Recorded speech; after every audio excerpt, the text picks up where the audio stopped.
हमारे सभी व्यूवर्स को नवरात्रि की बहुत सारी बधाइयाँ और शुभकामनाएं। अभी सुबह के 5:30 बजे हैं और हम कटरा रेलवे स्टेशन पर हैं। जी हाँ, हम जा रहे हैं माँ वैष्णो देवी के दर्शन करने। हमारे इस ब्लॉग में आपको वैष्णो देवी की यात्रा के संबंध में सभी जानकारी मिलेगी, तो हमारे ब्लॉग में अंत तक बने रहिए। अगर आपने हमारा चैनल सब्सक्राइब नहीं किया है तो जल्दी से सब्सक्राइब कर लें और साथ ही बेल आइकन को प्रेस करना मत भूलिएगा, जिससे हमारे लेटेस्ट वीडियो की इन्फॉर्मेशन आप तक पहुंच जाएगी। आप किसी भी माध्यम से कटरा पहुंचे, आपको आपकी यात्रा का रजिस्ट्रेशन करना अनिवार्य होता है। ये रजिस्ट्रेशन बस स्टॉप और रेलवे स्टेशन दोनों जगह उपलब्ध है। हमने रजिस्ट्रेशन करा लिया है और अब हम जा रहे हैं अपने होटल की तरफ। कटरा में आपको बहुत सारे रिजनेबल होटल और धर्मशालाएं मिल जाएंगी। होटल में चेकिंग करने के बाद फ्रेश होकर अब हम जा रहे हैं माता वैष्णो देवी के दर्शन के लिए। एक जरूरी बात मैं आपको ये बताना चाहती हूँ, कटरा पहुँचने के बाद भले आप ट्रेन से आए या बस से आए, आपको अपनी वैष्णो देवी की यात्रा का रजिस्ट्रेशन तुरंत कराना होता है। वहाँ बने काउंटर पे आपके आधार कार्ड को देखने के बाद आपकी फोटो क्लिक की जाती है, फिर वहीं से आपको एक कार्ड मिलता है। आप उस कार्ड के बिना यात्रा नहीं कर सकते, तो इसको संभाल कर अपने पास रखिए और इसको गले में पहन के रखें। अब हम अपनी वैष्णो देवी की यात्रा शुरू करने जा रहे हैं और हम एंट्री गेट पर आ गए हैं।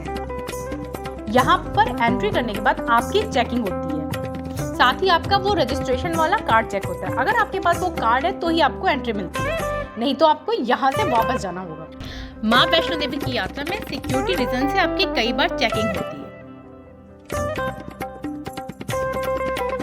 अब हम प्रवेश द्वार से अंदर आ गए और अपनी माँ वैष्णो देवी की यात्रा को आरंभ करने जा रहे हैं। और आप यहाँ देख सकते हैं श्रद्धा का सैलाब। नवरात्रि के पावन अवसर की वजह से यहाँ श्रद्धालुओं की काफी भीड़ है। प्रवेश द्वार के अंदर आते ही आपको पालकी और पिट्ठू के लिए बुकिंग काउंटर मिल जाता है। अगर आप चलने में समर्थ नहीं और आपके छोटे बच्चे हैं तो यहाँ से आप पालकी और बच्चों या सामान के लिए पिट्ठू कर सकते हैं। हम जिस रास्ते से जा रहे हैं ये माँ वैष्णो देवी दर्शन करने का पुराना रास्ता है। इस रास्ते पे आपको बहुत सारी दुकानें और साथ में घोड़े खच्चर आते दिख जाएंगे। अगर आप घोड़े खच्चर अवॉइड करना चाहते हैं तो आप माता के दर्शन करने के लिए नए वाले रास्ते का रूट लें। आपको यहाँ पर बहुत सारे फोटो स्टूडियो भी दिख जाएंगे, तो अगर आप अपनी यात्रा की मेमोरी को कैप्चर करवाना चाहें तो वो भी यहाँ करा सकते हैं। हमारे सामने स्वर्गीय श्री गुलशन कुमार जी द्वारा स्थापित लंगर है। आप चाहें तो आप लंगर का प्रसाद लेकर आगे जा सकते हैं। हमारे सामने जो बोर्ड लगा है, यहाँ से एक रास्ता अर्धकुमारी होते हुए भवन तक जाता है और एक रास्ता डायरेक्ट भवन। अर्धकुमारी होते हुए जाने वाला रास्ता वो पुराना पहले वाला रास्ता है और डायरेक्ट भवन की तरफ जाने वाला रास्ता ये नया वाला रास्ता है। इस पॉइंट पर आकर आप पुराने वाले रास्ते को छोड़कर नया वाला रास्ता भी पकड़ सकते हैं, क्योंकि इस रास्ते पर आपको खच्चर बिल्कुल नहीं मिलेंगे।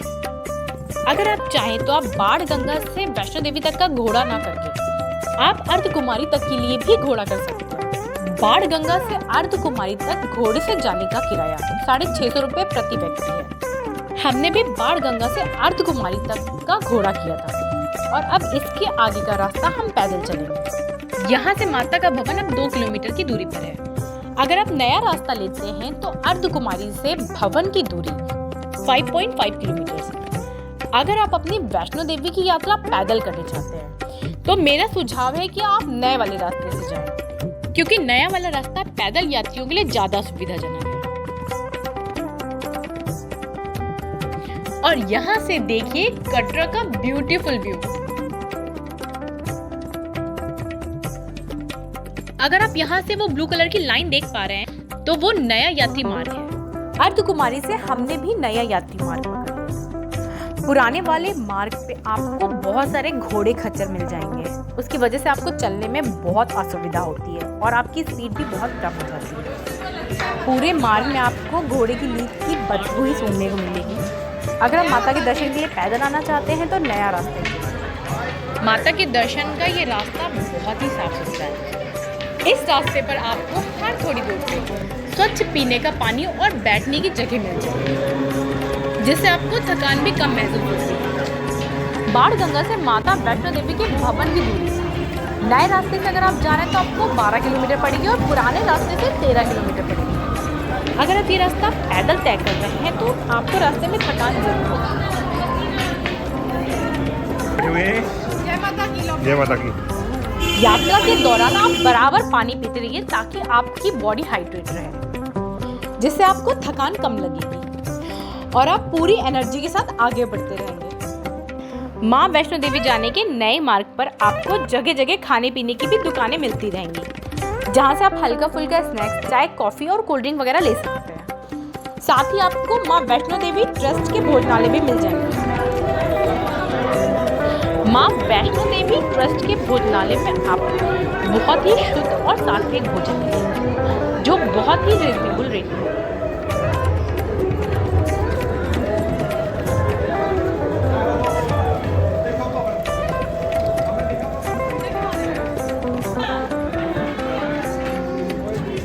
हम काफी चढ़ाई चढ़ चुके हैं और यहाँ से माता का भवन मात्र 1 किलोमीटर की दूरी पर है। दिख गया? क्या दिख गया? सामने। अब 1 किलोमीटर ही बचा है। चलो।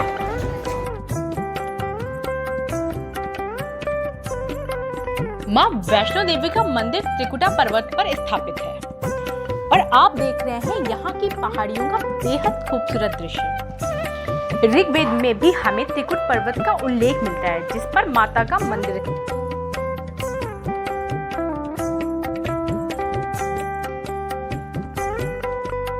पार्वती भवन, यहाँ लॉकर रूम है। माता के भवन में आप कोई सामान नहीं ले जा सकते सिवाय प्रसाद के। लॉकर रूम में सामान जमा करने के लिए आपको अपना आईडी कार्ड और यात्रा रजिस्ट्रेशन कार्ड दिखाना पड़ता है। यहाँ लॉकर की सुविधा मुफ्त है। अब हम माता के भवन के बहुत ही पास हैं और हम यहाँ से अपनी यात्रा आरंभ करेंगे। हम नवरात्र के टाइम पर आए हैं, इसलिए माता के भवन को बहुत ही भव्य सजाया गया है। माता के दरबार तक जाने का पूरा रास्ता बहुत ही सुंदर, खूबसूरत ताजे फूलों से सजाया गया है। वैसे तो प्रतिदिन माता के दर्शन के लिए 40,000 से 50,000 के बीच श्रद्धालु आते हैं, पर नवरात्र के अवसर पर यहाँ आने वाले श्रद्धालुओं की संख्या में काफी इजाफा हो जाता है। माँ वैष्णो देवी का ये मंदिर भारत के सबसे अमीर मंदिरों में से एक है। मंदिर की सभी व्यवस्था श्राइन बोर्ड द्वारा संचालित की जाती है। नवरात्र के इस अवसर पर माता के भवन की सजावट और यहाँ की चहल पहल तो देखने लायक है। आपको यहाँ पहुँचते ही अपने भीतर एक अद्भुत ऊर्जा महसूस होती है और साथ ही एक अलग ही खुशी का अनुभव होता है। माता वैष्णो देवी को शक्ति का स्वरूप माना जाता है। माता वैष्णो को माँ महाकाली, माँ महालक्ष्मी और माता सरस्वती का अवतार माना जाता है। माँ वैष्णो की गुफा में माता के तीनों स्वरूप पिंडी के रूप में विराजमान है। माँ वैष्णो के लिए भक्तों की आस्था आप यहाँ की भीड़ से समझ सकते हैं। भक्त देश के कोने कोने से कटरा आते हैं और 13-14 किलोमीटर की चढ़ाई चढ़कर माता के दर्शन करते हैं। यहाँ श्राइन ट्रस्ट की व्यवस्था बहुत ही उत्तम है, जिसके कारण यहाँ यात्रियों को किसी भी प्रकार की असुविधा नहीं होती है। आपको बैरिकेडिंग के अंदर कुछ लोग जाते हुए दिख रहे होंगे लाइन में। इसी लाइन में हमें लग के मंदिर के अंदर प्रवेश करना है। मंदिर के अंदर कैमरा, फोन, पैसे वाला पर्स कुछ भी अलाउ नहीं है, इसलिए अभी हम लाइन में नहीं लगे, क्योंकि लाइन में लगने के लिए हमें अपना सारा सामान जमा करना पड़ेगा। हम माता के भव्य दरबार की सजावट आपको दिखाना चाहते थे और हम ये प्रार्थना करेंगे कि माता सभी को सुखी रखें और अपने दर्शन के लिए बुलाएं। चलिए इस सजावट का आनंद लेते हुए माँ वैष्णो के बारे में जानते हैं। वैसे तो इस मंदिर के संबंध में बहुत सारी कथाएं प्रचलित हैं। कहते हैं कि एक बार त्रिकुटा की पहाड़ी पर एक सुंदर कन्या को देखकर भैरवनाथ उसको पकड़ने के लिए दौड़े। तब वह कन्या वायु रूप में बदलकर त्रिकुटा पर्वत की ओर चली गई। भैरवनाथ भी उसके पीछे भागे। माना जाता है कि माँ की रक्षा के लिए वहाँ स्वयं हनुमान जी पहुंचे। हनुमान जी को वहाँ प्यास लगने लगी। तब माता ने वहाँ वाट चला के जलधारा निकाली। उसी जलधारा में माँ ने अपने केश धोए और वह गुफा में प्रवेश कर गई और 9 महीने तक तपस्या की। तब तक गुफा के बाहर हनुमान जी पहरा देते थे। फिर वहां भैरवनाथ आ धमके। हनुमान जी और भैरवनाथ के बीच में भयंकर युद्ध हो रहा था। युद्ध का अंत ना देखते हुए माँ वैष्णो ने महाकाली का रूप धारण किया और भैरवनाथ का वध किया। भैरवनाथ के वध के बाद उसे अपनी भूल का पश्चाताप हुआ। भैरवनाथ ने माता से क्षमा मांगी। माता ने भैरवनाथ को क्षमादान और साथ ही ये वरदान दिया कि भैरवनाथ के दर्शन के बिना वैष्णो माता के दर्शन पूरे नहीं माने जाएंगे। इसीलिए भक्त वैष्णो माता के साथ भैरवनाथ के दर्शन करने भी जाते हैं। अगर आप भी माँ वैष्णो देवी दर्शन करने आए हैं और भैरवनाथ के दर्शन करने जाना चाहते हैं, तो वहां जाने का पैदल मार्ग वैष्णो देवी से 1.5 से 2 किलोमीटर के बीच का है।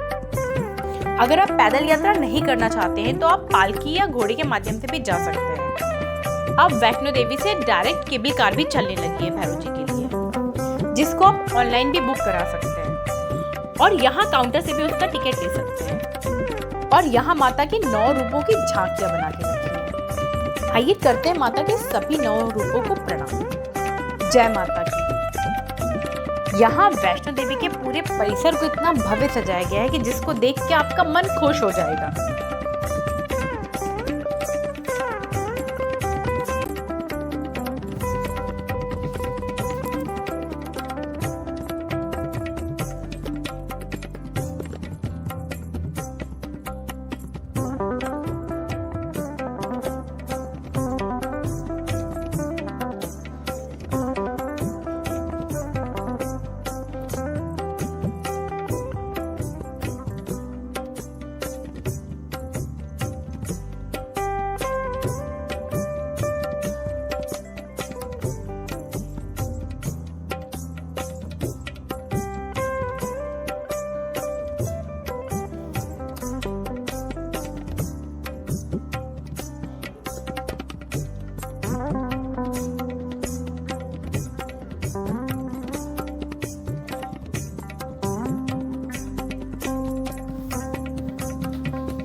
हमने माता के दर्शन करके अपना फोन और सभी सामान ले लिया है। हमें माता के बहुत अच्छे दर्शन मिले। हमने वापसी का हेलीकॉप्टर का टिकट कराया हुआ है, जिसके लिए अब हम आगे जा रहे हैं। हेलीपैड माता वैष्णो देवी के भवन से लगभग 1.5 से 2 किलोमीटर की दूरी पर है और ये रास्ता ऊपर की तरफ जाता है, जिधर भैरवनाथ के मंदिर का रास्ता है। जैसे जैसे शाम ढल रही है, भीड़ और भी बढ़ती जा रही है।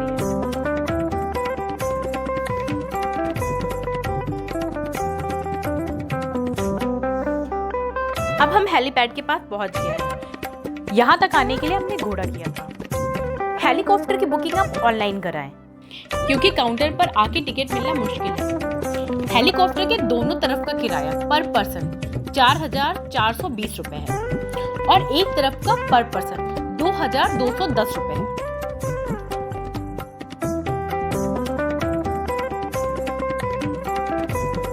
हेलीकॉप्टर पे जाने की हमारी बारी आ गई है और ये हेलीकॉप्टर हमें लेने आ रहा है। हेलीकॉप्टर में चढ़ने से पहले भी आपका फोन और सारा सामान जमा हो जाता है, जो आपको हेलीकॉप्टर से उतरने के बाद मिलेगा। हेलीकॉप्टर की यात्रा में आप पूरा नारियल भी नहीं ले जा सकते, आपको उसे तोड़ के ले जाना होगा। ये सभी हेलीकॉप्टर की यात्रा के रूल्स हैं, जिन्हें आपको फॉलो करना होता है। अपने 3 मिनट की हेलीकॉप्टर की यात्रा करने के बाद अब हम नीचे आ गए हैं। हमारी वैष्णो देवी की यात्रा का अनुभव बहुत ही सुहाना और अनूठा रहा। हेलीकॉप्टर से उतरने के बाद थोड़ा सा पैदल चल के आपको सड़क पे ऑटो आराम से मिल जाएगा, जिससे आप अपनी डेस्टिनेशन तक जा सकते हैं। और हम पहुंच गए हैं वापस से कटरा रेलवे स्टेशन, जहां से हमने जम्मू की टिकट ली है। अब हमारा अगला पड़ाव जम्मू रहेगा।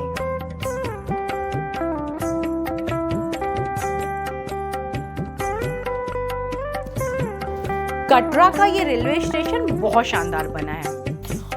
ये रेलवे स्टेशन बहुत बड़ा और साफ सुथरा भी है।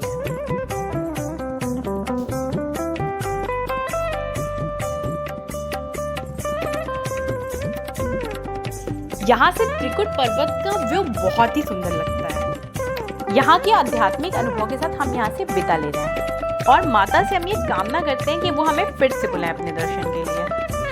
आशा करती हूँ कि वैष्णो देवी की यात्रा के संबंध में बनाया गया मेरा ये वीडियो आपको अच्छा लगा हो और आपके काम का हो। तो लाइक, शेयर एंड सब्सक्राइब सारा कुछ कर दीजिएगा। Thanks for watching.